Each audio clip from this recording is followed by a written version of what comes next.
وہ صبح میری زندگی کی سب سے سیاہ صبح تھی۔ میری چھت ایک ایسے اندھیرے نے ڈھانپ لی تھی جس کے بارے میں نے کبھی سوچا تک نہ تھا۔ میری دنیا کا چین، میری جان، میری صرف اکلوتی اولاد، میری شازیہ اپنے ہی سسرال والوں کے ہاتھوں مارے جانے کی خبر لے کر آئی تھی۔ جب فون کی گھنٹی بجی اور میری بہن کے حلق سے نکلے ہوئے رونے کی آواز سنی تو میرا سانس رک گیا۔ میرا دل ایک لمحے کے لیے تھم سا گیا۔ شازیہ، مینا سے صرف یہی ایک نام نکلا۔ وہ فون میرے ہاتھ سے پھسل کر فرش پر گر گیا اور میرے پیروں تلے کی زمین کھسک گئی۔ میں بے حس سی فرش پر گر پڑی۔ میری بیٹی، میری معصوم حساس سی بیٹی جسے میں نے کبھی ایک تھپڑ تک نہیں مارا تھا، جس کی ہنسنے کی آواز میرے گھر کی رونق تھی، وہ میری شازیہ سسرال والوں نے مار ڈالا۔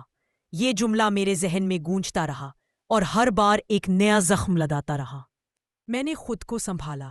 نہیں، یہ غلط ہوگا، کوئی غلط خبر ہوگی، شاید حادثہ ہو گیا ہو۔ میری بہن تو بہت ڈرپوک ہے، وہ ضرور کچھ اور سن کر گھبرا گئی ہوگی۔ یہی سوچتے ہوئے میں نے گاڑی والے کو آواز دی اور خود سیدھی شہر سے باہر ان کے گاؤں کی طرف نکل پڑی۔ راستہ کب ختم ہوا مجھے پتہ ہی نہ چلا۔ میری آنکھوں کے سامنے بس شازیہ کے چہرے کے ہی نقشے تھے۔ وہ دن جب وہ دلہن بن کر گئی تھی، اس کی آنکھیں چمک رہی تھیں۔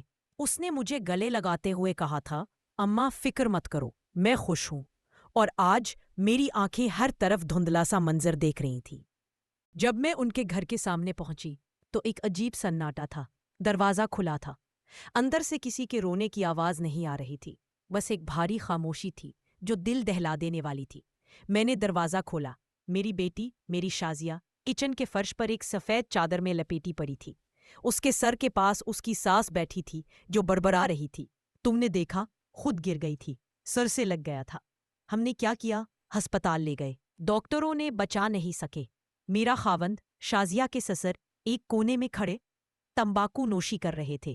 ان کی آنکھوں میں کوئی پچھتاوا نہیں، کوئی دکھ نہیں، بس ایک بیزاری تھی۔ اور میرا داماد عمر، وہ کہیں نظر نہیں آ رہا تھا۔ میں نے چادر ہٹائی۔ میری بیٹی کا چہرہ، اس کی پیشانی پر گہرا زخم، گردن پر نیل، ہاتھوں پر چوٹ کے نشان۔ یہ خود گرنے سے نہیں ہو سکتا تھا۔ میری آنکھوں سے آنسوؤں کی بجائے آگ نکل رہی تھی۔ میں نے اس کی ساس کی طرف دیکھا۔ تم نے اسے مارا، تم سب نے مل کر اسے قتل کیا ہے۔ میری آواز میں کپ کپی نہیں تھی، بس ایک خوفناک طمانینت تھی۔ وہ چونک اٹھی۔ کیا کہہ رہی ہو تم؟ وہ ہمارے لیے بیٹی سے کم نہ تھی۔ ایک حادثہ ہو گیا، بس۔ یہ کہتے ہوئے اس کی آواز لرز رہی تھی۔ میں نے اپنی بیٹی کا سرد ہاتھ اپنے ہاتھ میں لیا۔ میں تم سے پوچھوں گی، میں اس کا انصاف لے کر رہوں گی۔ اس دن، اسی لمحے میں نے اپنے اندر ایک عہد کیا، میں تم سب کو وہ دکھاؤں گی جو تم نے میری بیٹی کو دکھایا ہے۔ پولیس آئی، پوسٹ مارٹم ہوا، رپورٹ آیا کہ یہ قتل ہے، حادثہ نہیں۔ سر پر شدید ضرب لگی تھی، مگر عمر اور اس کے گھر والوں نے ایک ہی بات کہی۔ وہ سیڑھیوں سے پھسل کر گر گئی تھی۔ گاؤں کے 2-3 لوگوں نے بھی ان کے حق میں گواہی دے دی۔ پیسے کی طاقت، زمینداری کی دھاک، معاملہ دب گیا۔ میں عدالت گئی، وکیلوں سے بات کی، مگر ہر طرف سے مجھے یہی جواب ملا، بیگم صاحب گواہ نہیں ہے، وہ لوگ بااثر ہیں، یہ مقدمہ کھڑا نہیں ہوگا۔ مجھے اپنی بیٹی کا جنازہ بھی اسی گھر میں سے اٹھانا پڑا۔ اس دن عمر نے مجھ سے آنکھیں چار کرتے ہوئے کہا، اماں جان، یہ تقدیر تھی۔ اس کی آنکھوں میں ایک شیطانی قسم کی چمک تھی۔ میں نے کچھ نہیں کہا، بس دیکھتی رہی۔ میں نے سب کی تصویریں اپنے ذہن کے کیمرے میں اتار لی، اس کی ساس، اس کا سسر اور وہ، میرا اپنا داماد، میری دوتی کا قاتل۔ کئی مہینے گزر گئے۔ میں اپنے گھر میں ایک روح بن کر رہ گئی تھی۔ شازیہ کی یادیں ہر کونے میں بسی ہوئی تھیں۔ اس کا بیگ، اس کی تصویریں، اس کے بچپن کے کھلونے، ہر چیز مجھے پاگل کرنے پر تلی تھی۔ مگر ایک دن میری بہن آئی۔ اس نے بتایا، بہو، میں نے سنی ہے، عمر دوبارہ شادی کر رہا ہے، اگلے مہینے رشتہ طے ہو رہا ہے، ایک زمیندار کی بیٹی سے۔ یہ سنتے ہی میرے اندر کی خاموش آگ ایک بھڑکتی ہوئی شعلے میں بدل گئی۔ میری بیٹی کی لاش ابھی خاک میں ملی بھی نہیں تھی، اور وہ نئے جشنوں کی تیاریاں۔ نہیں، یہ نہیں ہو سکتا۔ میری بیٹی بے آواز نہیں مرے گی، اس کا خون رائے گاہ نہیں جائے گا۔ اسی رات میں نے اپنا سارا زیور بیچا، میری اپنی ماں کی طرف سے ملا ہوا سونا۔ میں نے ایک پرائیویٹ تحقیقاتی ایجنسی کو بھاری رقم دی۔ مجھے ان سب کی ہر بات، ہر حرکت، ہر کمزوری جاننی تھی۔ ہفتے گزرتے گئے، جب رپورٹ آئی تو میرے ہاتھوں میں تھر تھری طاری ہو گئی، مگر یہ غصے کی نہیں، ایک عجیب سی تسکین کی لہر تھی۔ عمر کا باپ، وہ بڑا زمیندار، رشوت لیتا تھا، زمینوں کے جھگڑوں میں قتل تک کے مقدمات تھے۔ پیسے سے دب گئے۔ عمر خود شہر میں ایک لڑکی سے تعلق رکھتا تھا، شادی سے پہلے بھی اور اب بھی۔ اس کی ہونے والی بیوی کے گھر والوں کو اس بات کا پتہ نہیں تھا، اور سب سے اہم، اس کی ماں شازیہ کی ساس، اسے ایک پرانی بیماری تھی، دل کی، اور وہ ایک خاص ڈاکٹر سے ایک مخصوص دوا چپکے چپکے منگوا کر کھاتی تھی، ایک ایسی دوا جس کا عام طور پر استعمال نہیں ہوتا، جس پر پابندی تھی۔ نتھنگ۔ اب میرے پاس ایک راستہ تھا، مگر میں نے فیصلہ کیا، میں انہیں اسی طرح تباہ نہیں کروں گی جیسے وہ تباہ ہوتے ہیں۔ میں انہیں ان کی ہی دنیا میں، ان کی ہی چالوں سے شکست دوں گی۔ میں ان کے گھر میں گھس کر، ان کی ہی زندگی کا حصہ بن کر، انہیں اندر سے کھوکھلا کر دوں گی۔ یہ انتقام ہوگا میری بیٹی کے نام پر۔ ایک دن میں نے اپنے آپ کو بدلا۔ میں سادہ غریب عورت کا روپ دھار لیا، ایک بڑی اوڑھنی اوڑھی۔ میں عمر کے گاؤں گئی۔ میں اس کی ماں کے ڈاکٹر کے کلینک کے باہر بیٹھ گئی۔ جب وہ اندر گئی تو میں نے ڈاکٹر کے اسسٹنٹ سے رابطہ کیا، پیسے کا لالچ دے کر۔ میں نے اس سے وہ دوا منگوائی۔ پھر میں اسی گاؤں میں ایک چھوٹا سا مکان کرائے پر لے لیا۔ میں نے خود کو ایک بیوہ عورت بتایا جس کا کوئی نہیں ہے۔ میں نے چائے کی ایک چھوٹی سی دکان کھول لی، وہیں ان کے گھر سے کچھ ہی فاصلے پر۔ اب لات میں گردزی کمتد زمین کی مدد سے میں ان کی شادی کر رہا تھا۔ میں نے جند کی دیا تھا، اس نے مجھ سے لیا تھا۔ وہ خود کو سیرت پر اور اسی سے مرک کے کارن انسان کی طرف لے آیا۔ اب لاکھ کمتد پرویز میں، اور پھر میں نے جن کی دی، ان کی کمتد زمین سے بزایا۔ میں نے ان کی بیوہ عورت بتایا۔ میں نے خود کو ایک بیوہ عورت بتایا جس کا کوئی نہیں ہے۔ میں نے اپنے آپ کو بدلا۔ میں نے سادہ غریب عورت کا روپ دھار لیا، ایک بڑی اوڑھنی اوڑھی۔ میں نے عمر کے ایک وقت گزرتا گیا۔ میں نے ان کے گھر کے ملازموں سے دوستی کی، ان سے باتیں کی۔ پتہ چلا کہ شازیہ کے بعد سے گھر میں ایک عجیب سی بے چینی ہے۔ عمر کی ماں کا طبی خرچہ بڑھ گیا ہے۔ عمر کا باپ ایک نئے زمینی معاملے میں پھنسا ہوا ہے، اور عمر اپنی آئندہ شادی کو لے کر پریشان ہے کیونکہ لڑکی والے بہت زیادہ جہیز مانگ رہے ہیں۔ میں نے مسکرا کر چائے بنائی۔ اچھا تو یہ حالات ہے۔ پھر ایک دن موقع ملا۔ عمر کی ماں سریا بیگم میری دکان کے سامنے سے گزری۔ ان کا رنگ زرد پڑا ہوا تھا، تھک گئی لگ رہی تھی۔ میں نے آواز دی، بیگم صاحب ذرا آرام سے جائیے، آپ کا رنگ اڑا ہوا ہے۔ یہ کہتے ہوئے میں نے انہیں ایک کرسی دی۔ انہوں نے حیرت سے مجھے دیکھا۔ تم یہاں نئی ہو؟ میں نے سر ہلایا۔ ہاں بیگم، کچھ عرصہ ہوا ہے۔ میں نے انہیں ایک کپ ادرک والی چائے پکا کر دی۔ انہوں نے چائے پیتے ہوئے اپنی تکلیف کا ذکر کیا۔ دل گھبراتا ہے، سانس پھولتی ہے۔ میں نے نرمی سے کہا، بیگم صاحب میری ماں کو بھی یہی تکلیف تھی۔ ایک حکیم صاحب نے ایک جڑی بوٹی والی دوا بتائی تھی، بہت فائدہ ہوا تھا۔ میں آپ کو وہ پتہ دیتی ہوں۔ ان کی آنکھوں میں ایک امید سی جگمگا اٹھی۔ اسی طرح آہستہ آہستہ میں ان کی قریب ہوتی گئی۔ میں ان کے گھر چائے پینے جانے لگی، ان کی تیمارداری کرنے لگی۔ میں انہیں وہ جڑی بوٹی لے کر دیتی جو دراصل وہی پابند شدہ دوا تھی، بس تھوڑی سی ملاوٹ کے ساتھ، ایسی ملاوٹ جو بتدریج اثر کرتی تھی۔ کچھ ہی ہفتوں میں سریا بیگم مجھ پر انحصار کرنے لگی۔ تم تو میری سگی بہن لگتی ہو، فیروزن، وہ میرا جعلی نام تھا۔ تم نے تو میری زندگی آسان کر دی۔ ایک دن جب وہ خاصے پریشان لگ رہی تھی، میں نے پوچھ ہی لیا، بیگم صاحب آپ پریشان کیوں ہیں؟ انہوں نے آنسو بہانا شروع کر دیے۔ میرا عمر، اس کی شادی طے ہو رہی ہے، لڑکی والے اتنا زیادہ مانگ رہے ہیں، ہماری زمینیں بھی ایک مقدمے میں پھنسی ہوئی ہیں، ہم نے جہیز نہ دیا تو شادی ٹوٹ جائے گی، ہماری عزت خاک میں مل جائے گی۔ میں نے ان کا ہاتھ تھاما۔ بیگم صاحب فکر مت کرے، میرے پاس ایک حل ہے۔ میں نے انہیں ایک آدمی کا پتہ دیا، ایک قرض دینے والا۔ میں نے کہا، یہ میرے دور کے رشتہ دار ہیں، بہت امیر ہیں اور کم سود پر قرض دیتے ہیں۔ آپ ان سے قرض لے لیں، شادی کر دیں، جب مقدمہ حل ہو اور فصل بیچیں تو انہیں واپس کر دیں۔ فریا بیگم نے میرے گلے لگ کر مجھے دعائیں دی۔ تم تو میری قسمت بدل دینے والی نکلی۔ وہ قرض دینے والا دراصل میرا ہی ایک اور بھیس بدلا ہوا کردار تھا۔ میں نے ایک وکیل کے ذریعے ایک فرضی شخص بنایا تھا، انہوں نے بڑی آسانی سے قرض لے لیا، ایک بہت بڑی رقم۔ کاغذات پر انہوں نے اپنی قیمتی زمینوں کو رہن رکھا۔ شادی کی تیاریاں زوروں پر آ گئیں۔ گھر میں چہل پہل تھی، مگر سریا بیگم کی صحت روز بروز بگڑتی جا رہی تھی۔ وہ دوا میری دی ہوئی اس کا اثر تھا۔ وہ چڑچڑی ہو گئی تھی، بہت کمزور۔ ڈاکٹر نے منع کیا کہ آپ کو اتنی ذہنی پریشانی نہیں لینی چاہیے، مگر قرض کا بوجھ، شادی کے اخراجات، یہ سب انہیں کھائے جا رہے تھے، اور میں ان کے قریب ترین، ہر وقت ان کی خدمت میں حاضر۔ ایک دن عمر نے مجھ سے کہا، فیروزوں، خالہ، تم نے میری ماں کا بہت خیال رکھا، تمہیں اس گھر کی عزت افزائی ہونی چاہیے۔ میں نے جھک کر سر ہلایا۔ بیٹا، میرا تو کوئی نہیں ہے، تم سب میرے اپنے ہو۔ میری نظر اس کی آنکھوں میں گڑی ہوئی تھی، وہی آنکھیں جنہوں نے میری بیٹی کو مارتے ہوئے دیکھا ہوگا۔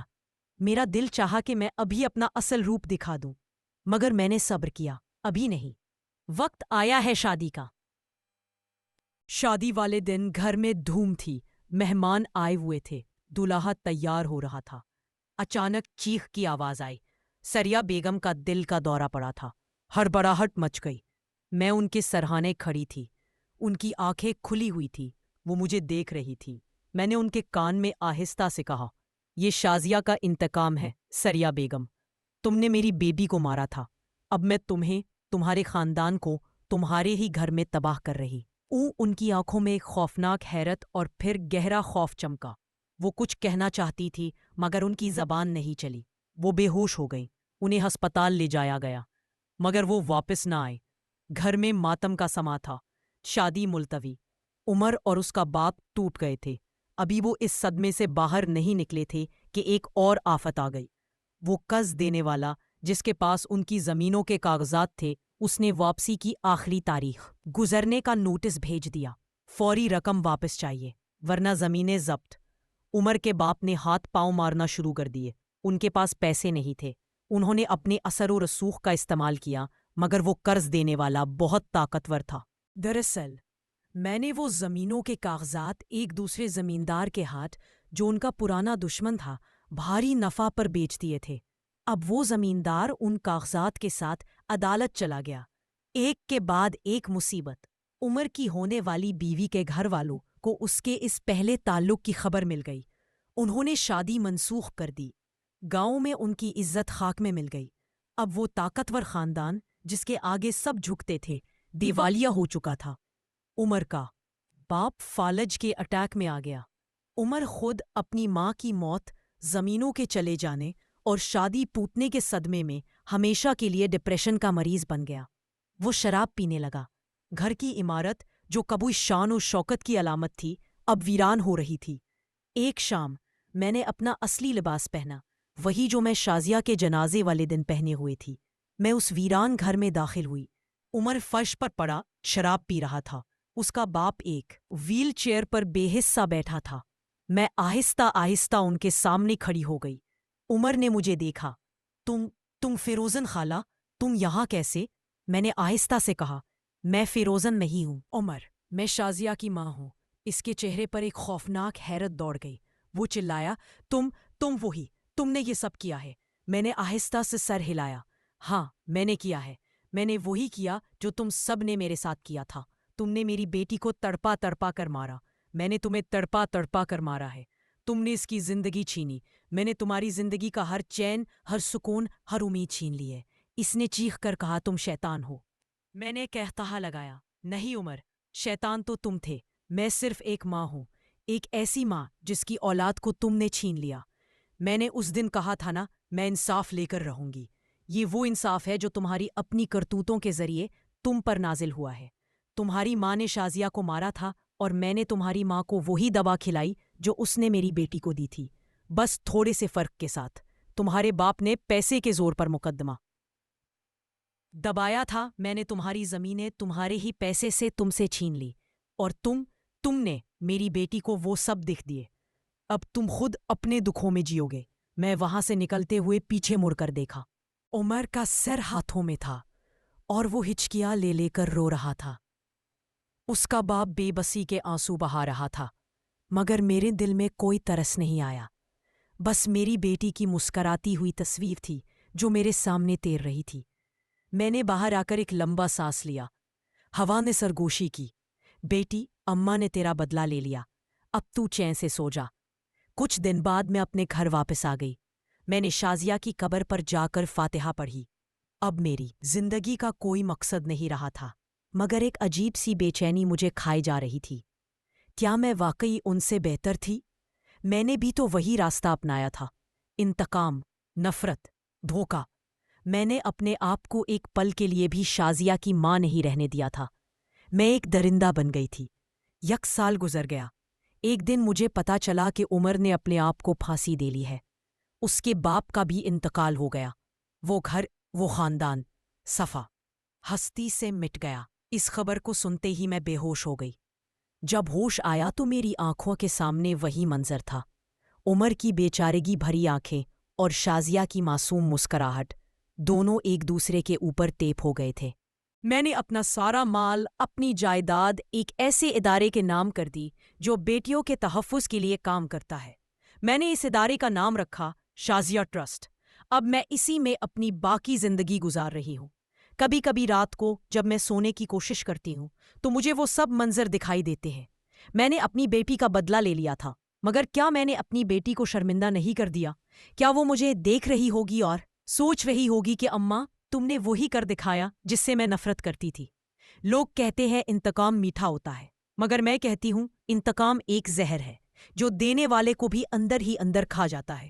میں نے اپنا سکون، اپنی نیند، اپنی پرسکون زندگی سب اسی انتقام کی بھینٹ چڑھا دیا۔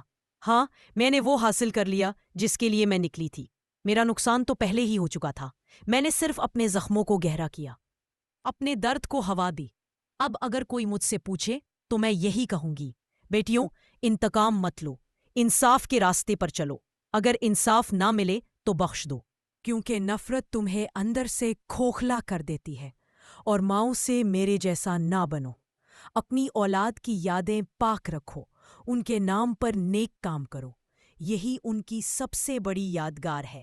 باقی سب بس ایک دھند ہے جو چھٹ جاتی ہے اور پیچھے چھوڑ جاتی ہے ایک خالی اور تاریک وجود، جیسا کہ میرا ہے۔